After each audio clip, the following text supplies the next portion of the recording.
Sabi mga kababayan ng ating Pangulong Bongbong Marcos sa ika-106 na birthday ng kanyang tatay, your legacy niya lives on. Malamang anya Mr. Maravillas, umusok na naman yung tumbunan ng mga dilawan. Malamang po, kasi napaka madamdamin mga kababayan ang naging mensahe ng ating Pangulong BBM sa kanyang tatay siyempre. Pero niya Mr. Maravillas, parang iba yung attire mo ngayon. Magji-gym na kasi pa ako. Mag-start na akong magpalaki ng pandesal. Di ba? Importante kasi mga kababayan kasi malapit na tayo maging senior citizen. Kailangan maging healthy and fit po tayo, 'di ba? Soft opening kasi ng aming fitness gym, mga kababayan, yung colossal fitness gym ng aking anak. But anyway, mga kababayan, before we continue, click subscribe muna dito sa ating YouTube channel and hit the notification bell po para lagi kayong updated po sa mga kaganapan dito sa ating bansa. At wag na rin po ninyo na skip yung ating mga commercial ads para tuloy-tuloy ang pag-unlad ng bagong Pilipinas. So ito yung ating Pangulong Bongbong Marcos, umuwi muna sa kanilang province sa Ilocos Norte mga kababayan para gunitain ang ika-106 na birthday ng kanyang tatay. Di ba? Siyempre, very close mga kababayan ang ating Pangulo sa kanyang tatay.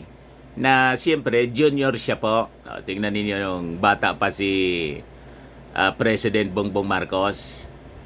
Very iconic yung mga pictures na yan. Makikita natin sa mga history books. Pero galit yung mga militant, congressmen.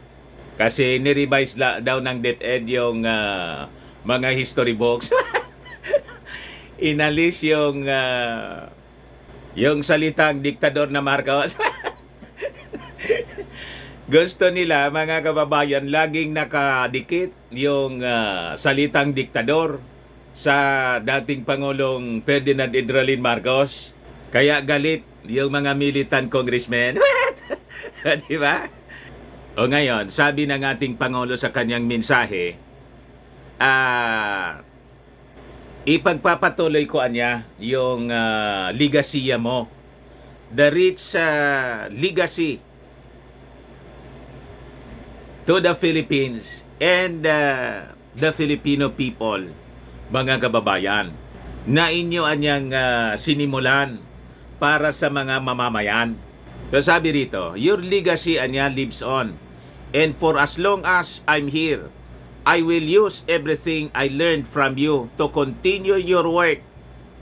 The President said on the 106th birth anniversary ng kanyang tatay na isinelebrate mga kababayan doon sa Batac, Ilocos Norte ngayong araw na to, September 11.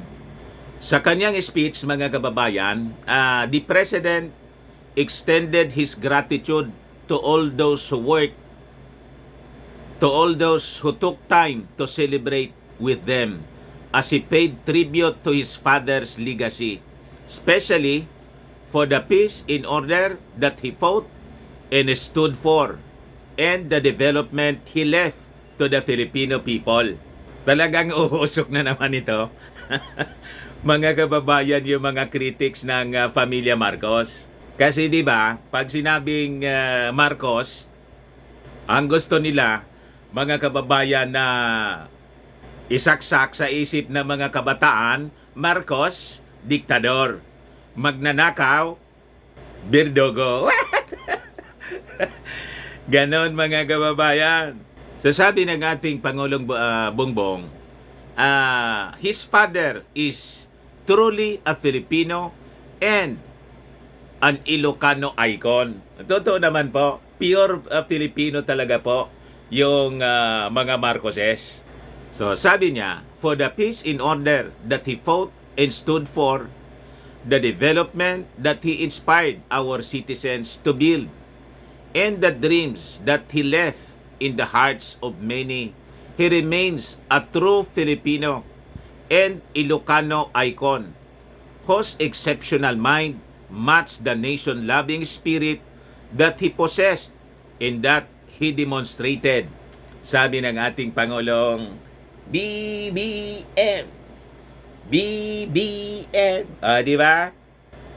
Ito mga kababayan, yung portion ng kanyang speech kanina po doon sa Ilocos Norte. Pakinggan po natin mga kababayan. Visit the life that has left such a rich legacy to our nation, especially when done in the company of our family and in the company of our friends in our community.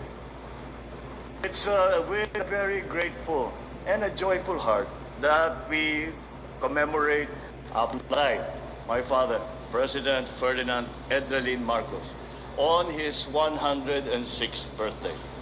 It is indeed heartwarming to revisit the life that has left such a rich legacy to our nation, especially when done in the company of our family and in the company of our friends in our community. So even if I not get to name you all, allow me to thank each of you, officials, residents, guests alike, for taking the time out of your day to celebrate with us and to honor my father. For the peace and order that he fought and stood for, the development that he inspired our own citizens to build, and the dreams that he left in the hearts of many, he remains a true Filipino and Ilocano icon whose exceptional mind matched the nation-loving spirit that he possessed and that he demonstrated. It is my earnest hope that my late father's values, ideals, and visions for the country will spur you into aspiring for greater roles and more meaningful endeavors, much like how these have inspired me. Let us act in our own small and unique ways to support government, to support our people, and all the initiatives and programs, and continue to instill in every Filipino the sense of ownership and accountability in building our great nation. The Philippines is ours to love, and the path to a new Philippines, a more equitable, sustainable, and resilient one, is ours to make. In his memory, may our actions from this point on be directed by the desire to preserve and share the rich heritage of our province, of our nation. Yan po mga kababayan, yung porsyon ng mensahe ng ating Pangulong Bongbong. So sabi ng ating Pangulong Bongbong Marcos, nanawagan siya sa mga kabataan, to young leaders and government officials to emulate the values, ideals, and vision of his father for the Philippines and the Filipino people, just like this inspired him to lead the country. Ito yung rason mga kababayan kung bakit siya tumakbo bilang Pangulo ng ating bansa, para ipagpatuloy yung mga magagandang nasimulan mga kababayan ng kanyang tatay, na after na patalsikin ng mga inggitiro na mga dilawan na sabi nila sila yung magdadala ng pagbabago sa ating bansa. Ayon. Nasira mga kababayan yung ating bansa, yung ating bayan, nilamon ng mga dilawang Chinese. Di ba? Yung mga Chinese po, talagang dilaw, yellow race. Kaya pinagkaisahan mga kababayan yung si Apo Lakay ng mga dilawan talaga. Hindi lang yung kulay ng kanilang politika, kundi pati nung dugo, yellow race. Mga Chinese, di ba? Kung tayo po brown race, lahing Kayumanggi, yung mga Chinese po, yellow race. Kaya po yung mga members ng CCP Laban, nagtaka pa kayo kung bakit mga anti-Marcos po sila. Di ba? Yellow nga po. Yellow race. Yun ang kanilang pinaglilingkuran. Ngayon ko niya Mr. Maravillas lang na-realize yung ganong pananaw. Ganon po talaga, mga kababayan. Kaya beware po sa 2025 elections, lalo na sa 2028. Mag-ingat kayo sa mga politiko na supporting the yellow race. Mga dilaw, mga kababayan. Kaya sabi rito ng ating Pangulo, instead, let us act in our own small and unique ways to support the government, to support our people, hindi yung Chinese. Our people in all the initiatives and programs and continue to instill in every Filipino the sense of ownership and accountability in building our great nation. Hindi yung maging province ng China. So, sabi rito po mga kababayan, before concluding his speech, President Marcos emphasized that the Philippines is for the Filipino people to love and the path to a new Philippines, a more equitable, sustainable, and resilient one is for the Filipino people to make, hindi sa mga Chinese. Tama mga kababayan, idinagdag ko na lang po yon na sa mga Chinese, hindi man yung kasama sa speech ng ating Pangulong Bongbong Marcos. Just for emphasis po, na pag sinabi po na para sa mga Filipino, talagang para sa mga Filipino. Tama po? Kaya nga po mga kababayan, nung after na manalo si President Bongbong Marcos sa pagka-Pangulo, in-interview siya, di ba, ni ni Tony Gonzaga. Ni-reveal niya doon, mga kababayan, na nung magbisita siya, ito yung mga sinabi niya doon sa harap ng puntod ng kanyang tatay. Sabi niya rito, you should be here, Anya, because this is yours. Yung kanyang pagkapanalo, dinedicate niya, mga kababayan, sa kanyang tatay. This is not all mine, sabi niya. This is yours. This is yours, my mom. It's your good work that brought me here. Yung pagtanaw ng utang na loob sa kanyang tatay na nag-inspire sa kanya, mga kababayan, para maglingkod sa mga mamamayang Filipino. Kasi nakita niya ng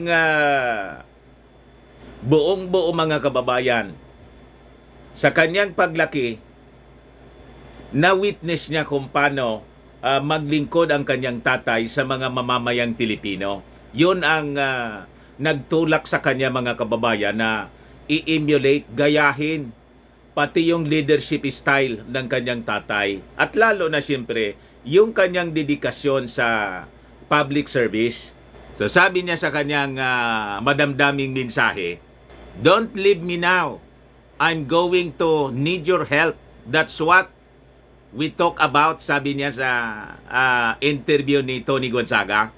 Habang bumubuhos, mga kababayan, yung kanyang luha sa kanyang mga pisngi. Ito po yung interview ni Tony Gonzaga. Iparinig ko po sa inyo yung porsyon ng kanyang mga sinabi. Yan po. Dali lang po. Yan po. Yung Pangulong Bongbong. Andali po. Make me cry. Napaiyakan niya ako. It She makes told me him, cry. You should be here. You should be here. Why? Since she's yours. You make me cry, anya, sabi niya kay Tony Gonzaga. This is not all mine. This is yours. Talagang This is my mom. umiyak yung ating Pangulo po. It's your good work that brought me here. So sabi ng ating Pangulo, when I spoke to him, referring to Apo Lakay, yung kanyang tatay, I said, it's time for you to rest now. Don't worry. We'll be here. We'll continue. I will use everything I learned from you to continue your work. I will continue your work. Kaya mga kababayan, hanggang ngayon,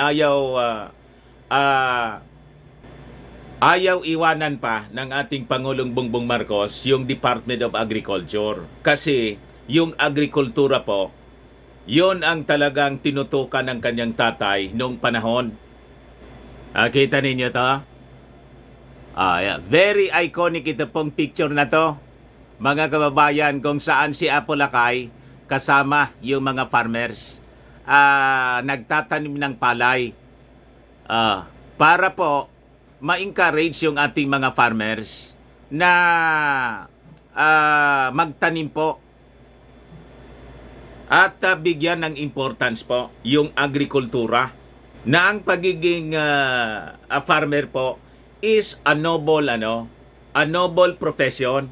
Hindi yung pag ikaw ay farmer ay itinuturing na mababang oring hanap buhay, di ba?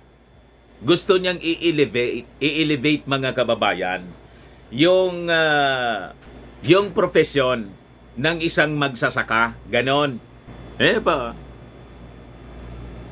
Ganon yung dating Pangulong Apo Lakay. So yun ang sinusundan, mga kababayan, ng ating Pangulong BBM para sa bagong Pilipinas. Ayos? Ayan man lang po, mga kababayan, baka lang gusto ninyo itong itry. Firmax Firming and Lifting Cream, pinapahid po sa mga pulses in affected area. Mainam po sa paninigas ng mga kaso-kasuan. Ito naman po, Automax Radiant Serum. Sa mukha naman yung application. Anti-aging po siya. You will look 10 years younger than your age. Sa mga cancer patients naman po, baka lang gusto ninyo itong itry. Ning siya Red Mix Fruit Drink. Hindi man po siya gamot, food supplement siya. Kaya lang, gawa siya mga kababayan sa goji berry. Yung goji berry may anti-cancer properties. Ayos, yung mga inquiries ninyo, dumiretso na lang kayo sa aming messenger sa Facebook para masagot namin agad. Ako po si Dante Maravillas. Bye-bye po. God bless.